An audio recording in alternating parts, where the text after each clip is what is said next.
Então tem vários setores da cultura japonesa que as pessoas entram, acho, um pouco pela comida e acabam conhecendo outras coisas, né? Então, o que eu acho sobre a Olimpíada é que vai ser uma grande descoberta do mundo, assim, inclusive do Brasil, né? Ainda acho que tem muito espaço para brasileiros conhecerem o Japão. E eu acho que, assim, tentem ir antes da Olimpíada, tentem ir ano que vem, porque eu acho que realmente depois de 2020 vai ser um boom inimaginável, porque assim como eu descobri, outras pessoas vão descobrir, eu acho que vai ficar meio tumultuado lá, assim. Você está falando de um inchaço de turistas. Eu acho. Já tem, né? Tóquio recebe turista pra caramba. Olha, recebe, mas eu acho que não é uma coisa perceptível, eu acho, Tá. assim, sabe? Como é uma mega metrópole, tem muita gente, você vê muita gente, mas eu não vejo, por exemplo, hordas, pelo menos de ocidentais, assim. Então, como você vai em Paris, por exemplo, você vê hordas de pessoas, né? Lá não tem muito isso, assim. Você consegue ainda transitar bem, tem as suas muvucas, né? Tem suas áreas muvucadas, mas você dá um passinho pro lado, já tá tranquilo, né? Então, não sei, eu acho que isso vai dar um boom em É 2020. que eu acho que assim como outros países. Desculpa. É que acho que assim como outros países, tipo a Rússia, por exemplo, o Japão é um país que é muito. Não é fechado, mas é difícil para estrangeiros.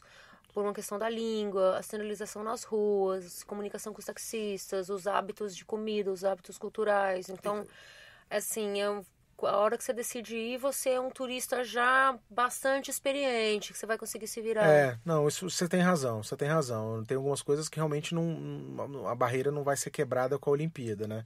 Eu acho que a coisa da língua vai melhorar um pouco. O governo japonês está investindo para mais pessoas falarem inglês, as placas já estão sendo trocadas, tudo, mas realmente ainda tem um receio muito grande. Mas vou te falar, quando você chega lá, assim, a boa vontade dos japoneses é uma coisa que eu não vi em nenhum outro lugar, assim. Ele pode não entender o que você está falando, mas você aponta o endereço, ele tenta o máximo te entender e quando ele te entende, ele faz o máximo possível para resolver o problema que você está tendo.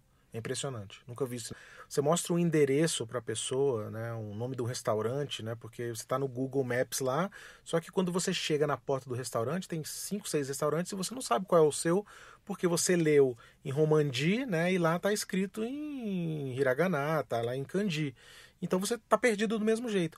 Você chega para uma pessoa na rua para mostrar para ela lê o endereço, lê o nome, e não é que ela te aponta, ela vai lá te levar, ela para o que ela tá fazendo, ela sai de onde ela tá fazendo, o que ela tá fazendo. Aconteceu algumas vezes assim, de você chegar numa loja para perguntar onde é um restaurante, e a moça da loja sair com você e ir até a porta de onde você tava indo.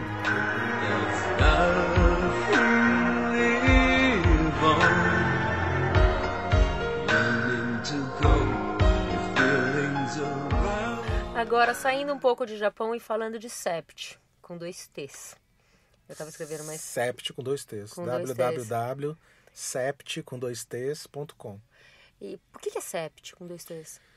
É, eu tenho uma coisa com o número 7 assim, que acabou encaixando com a visão um pouco que eu tenho da plataforma, né? Só explicando um pouco antes, o Sept é como se fosse um Spotify de dicas de viagem. Então você tem a sua dica, que é a dica do seu amigo, que é como se fosse uma música, e aí você monta playlists dessas dicas para o lugar que você está indo, né?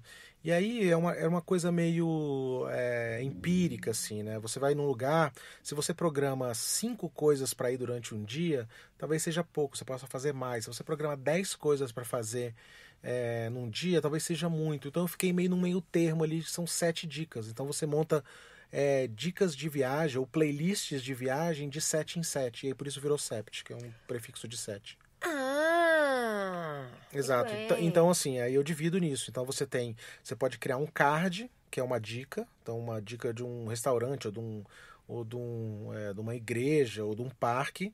E depois você junta essa dica num deckzinho de sete cards, que é um sept. Então você cria um sept, que é um roteiro que você vai percorrer num dia, por exemplo. E depois você junta vários septs numa trip. Uma trip é uma viagem que você vai fazer. Então, se você entrar lá no perfil do Sept, tem lá 7 dias em Tóquio. E aí, para cada dia de Tóquio, eu tenho um Sept de um bairro diferente. Então são 7 coisas para você fazer naquele bairro. Só que aí a plataforma permite você não fazer só assim. Então, por exemplo, eu tenho lá 7 dicas de Brasília, 7 dicas do Rio, 7 dicas de Amsterdã, 7 dicas de Lisboa. E a partir dali você monta o seu. Você pode pegar aquelas 7 dicas e colocar em um sept que você mesmo criou. Você pode pegar coisas prontas dos seus amigos e usar. Então é uma plataforma para você trocar essas dicasinhas de viagem com os amigos. E para você manter as suas armazenadas também, né? Porque a gente esquece. Exato, exatamente. E aí, não, e partiu disso, né? Então, como é que você guarda hoje suas dicas de viagem? Você recebe e-mail, você recebe mensagem por rede social, por WhatsApp, você recebe link, né? Então, você pode pegar tudo isso e colocar ali no Sept, fica tudo guardado.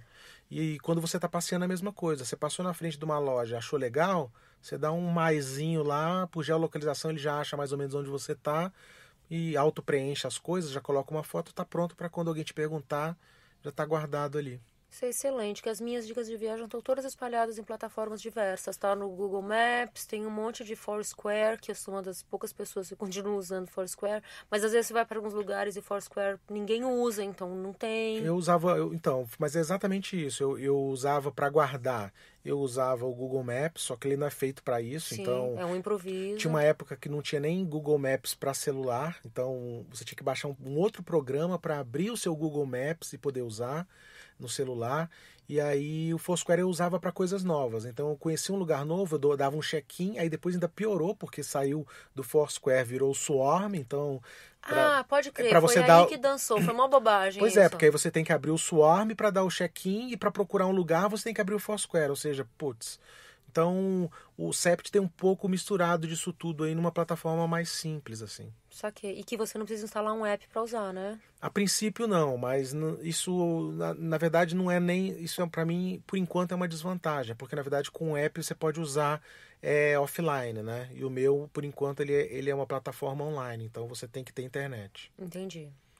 Você não vai, se ele é web browser, claro. É que hoje, que assim, para nós ainda não é um problema, né? Assim, pelo menos todo mundo que eu conheço, uma coisa meio nichada, ou você compra um chip, ou você compra um Wi-Fi na cidade onde você tá, então você consegue usar. Mas em breve, sim, a gente quer ter um aplicativo para você poder usar essas dicas offline também. Saquei. Voltando um pouquinho, uma coisa que você está falando das dicas de cidades. Quais são suas 7 dicas de Brasília? Minhas 7 dicas de Brasília?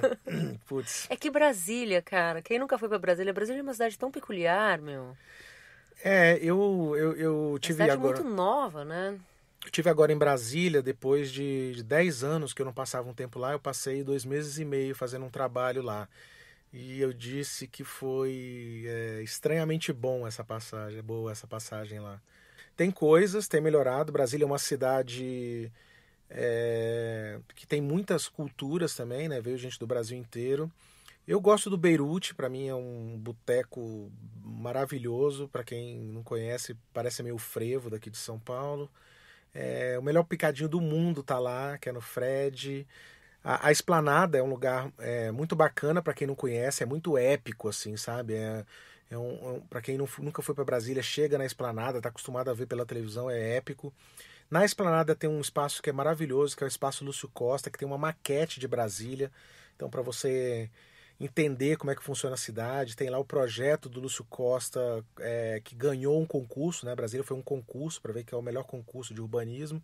E é lindo, é meio lírico, é muito bonito o projeto, tá lá nesse lugar. E várias coisas. Se você quando tiver um conhecido lá, dar uma volta de lancha no lago é legal demais. E comer comida nordestina, eu consigo comer comida nordestina lá mais fácil do que eu consigo comer em São Paulo, por incrível que pareça. Porque lá em todo lugar de Brasília tem um restaurante de comida típica nordestina. Aqui você tem que deslocar um pouco para as periferias, assim. Na região central tem um monte.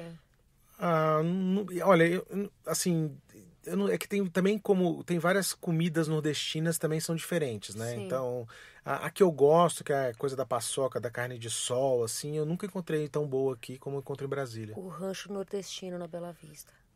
Eu já comi lá, não é a Ah, mesma não? coisa. Não é melhor que o Pô, eu chique-chique adoro. em Brasília, Ah, não eu é. não conheço o chique-chique. Que é, não, é feito na brasa, Tá. é um negócio fora de série. Quando você for lá, tá convidada Maravilha. pra ir no chique-chique. E o filé mignon com farofa de ovo do Francisco no lago? É bem tradicional também, é bem tradicional, é uma coisa meio carioca que foi pra Brasília, farofa de ovo com picanha ou com... Com picanha, pode crer. Com picanha. Aí tem uma outra dica que é um lugar sensacional, que o nome chama Fazão Dourado. Que na verdade é o Francisco dos pobres. É a mesma coisa, só que num lugar com pombo voando em cima de você, mesa de plástico e a mesma farofa de ovo e o mesmo filé acebolado. E a gente dá a volta, a gente foi no Japão, comeu no Japão, já tá comendo em Brasília e não para de falar de comida, né? O programa virou um programa culinário. Não, mas era o tema. Era o tema. Então tá bom, fico menos Não, é mal. que você tava falando das dicas do Sept. Aliás, é o Sept ou a Sept? É o Sept. O Sept, tá. Porque é o site. Pode ser a plataforma, hein? Pode, mas eu comecei como Sept e virou o Sept. Tá, maravilha. My hands in the soil, buried inside of myself. Pedi pra você escolher uma música, que é o que a gente tá ouvindo aqui de BG, e que também tem a ver com o Japão, né? Por favor, apresente. Tem a ver com o Japão.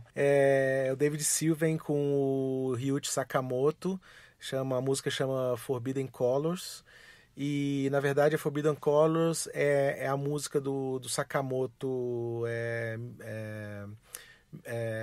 Merry Christmas, Mr. Lawrence, que foi colocada uma letra em cima e ela ganhou um synthzinho ali, ficou uma coisinha synth pop, assim.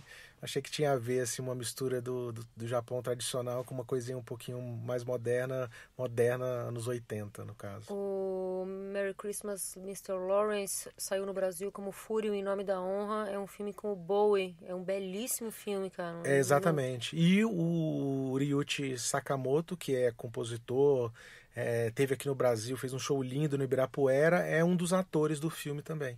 Eu não lembrava disso aí, mas eu vi esse filme há muito tempo. Ele não é o principal ali que ele é o faz par com principal do Bowie. japonês, ele é o principal japonês. Ele fez vários filmes, na verdade, Ele tem uma trilha sonora dele que eu amo, que daí não é Japão, é China, mas é a trilha sonora do Último Imperador, do Bertolucci, que aliás faleceu hoje. Faleceu hoje e escutei hoje por causa disso. Do Sakamoto também é brilhante. Uma brilhante, trilha sonora brilhante. belíssima. Aliás, um belíssimo filme também, um documento histórico importante. Se você não quer assistir O Último Tango em Paris, do Bertolucci, por causa da história UOL envolvendo o filme, você pode assistir O Último Imperador, que... Não, acho que é exatamente isso. É um documento histórico, tem um valor cinematográfico, mas tem um valor histórico muito grande também para você entender aquelas confusões lá do Oriente. Né? É um pedaço da história que a gente não aprende aqui. A guerra sino-japonesa passa batido. Isso. Mas foi a primeira vez que pôde entrar equipamento de filmagem na Cidade Proibida de Pequim. Então, imagina como foi impactante fazer aquele filme. É um filme belíssimo, assim, e vale a pena mesmo. Você escolheu essa música, mas assim, tem a ver com coisas que você gosta de ouvir viajando ou nem? Ou porque você estava no tema Japão? Eu gosto de selecionar algumas músicas na hora que eu tô viajando, sim. Então, geralmente, coisas do lugar para onde eu tô indo... um pouco mais puxado pro pop, pro rock, assim, né? E tem sim, eu gosto de escolher certas músicas na hora que eu tô viajando. Bom, antes de você ir embora, por favor, me deixa as suas redes, onde te acham? Twitter é a rede que eu tô mais atuante, assim, que é @LúcioCaramori, tudo junto. É isso, se quiser ver um pouquinho mais sobre minhas viagens, assim, talvez no Instagram, @LCaramori.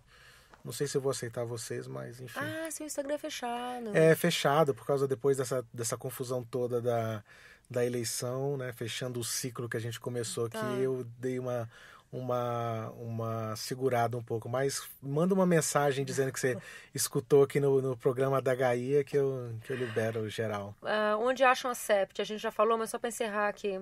www.sept, com 2 T's, SEPTT.com. Entra lá, você pode entrar tem um vídeo no começo que explica um pouco o funcionamento, você pode entrar com sua rede social, pode sair usando, pode sair mandando, é bem simples de usar, vocês vão gostar. Maravilha. Obrigada, Lúcio, pela presença. Obrigado a vocês. Losing